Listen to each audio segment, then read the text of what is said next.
Namaskar, viewers. I, C.S. Pavanogra, hereby welcome you to the fourth episode of our podcast at Systec Business School. Initially, we talked about AI driven technologies, human resource domain, and now moving forward to a very important sector that is the finance domain. Today, I have with me Associate Professor Dr. Jyotika James, who has around 10 years of experience and currently is a finance faculty at Systec Business School. Hello, ma'am. Hello, ma'am. How are you? I am good. How are you doing? I'm also good. Ma'am, moving forward to our podcast, Yes. how do you define आज की generation में हमें finance में क्या क्या practices evolve हो गई हैं? Ma'am, if I talk about finance, finance has really evolved itself. So basically, अगर हम पुराने ज़माने की बात करें तो finance को लोग ये सोचते थे कि it is more about maintaining the records, bookkeeping analysis, but it has developed with the due course of technology. So it is more technology driven, and it is like more real-time data is there. Then you have strategic decision making, which is being used into data into finance.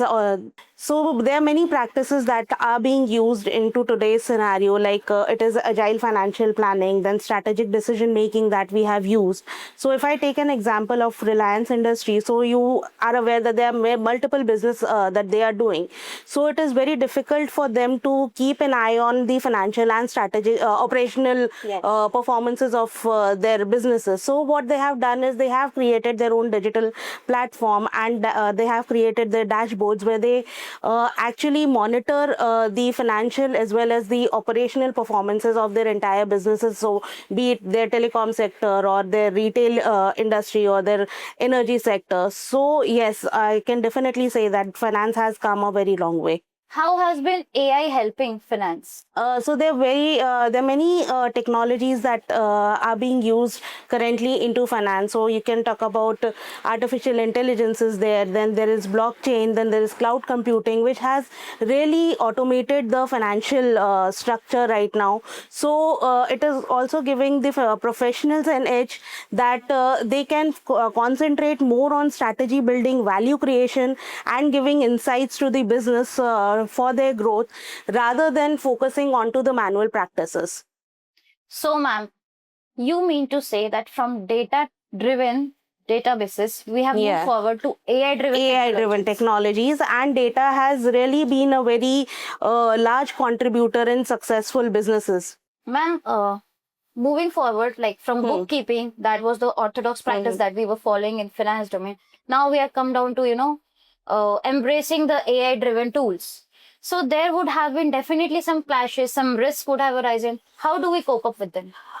So, ma'am, if you talk about risk management has definitely also grown over the period of time. You have a lot of external forces which are creating risk for the business environment. So, previously you used to anticipate the risk. You used to wait that what next challenge would be coming to you.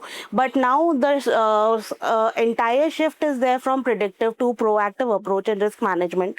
So, you use technologies like cyber risk management system. Then there is enterprise risk management system where you try to proactively analyze that what the risk would be there in coming future. So if you remember, we had a COVID lockdown. So many companies used a proactive method in analyzing their risks. So to align their business funds and investments so that they could manage their finances during that particular event.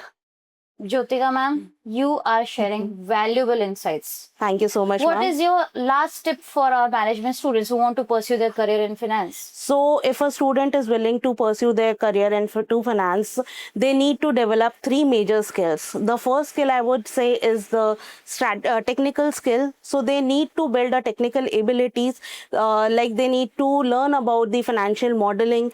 They need to learn about the digital, they need to have digital knowledge with them. Then they can have build a strategic skills like developing understanding to the business. They can go for risk management analysis. Then they need to specifically build skills into soft skills. Like they need to have skills like adaptability, good communication skills, because a financial professional is no longer a person who needs to keep the data. He needs to actually convert the data into storytelling and visualizing and provide insights to the business managers so that the business can grow finally. Thank you, Jyotika ma'am, for your valuable time. Thank you, ma'am. Thank you for having me here. It has been a pleasure. Thank you so much.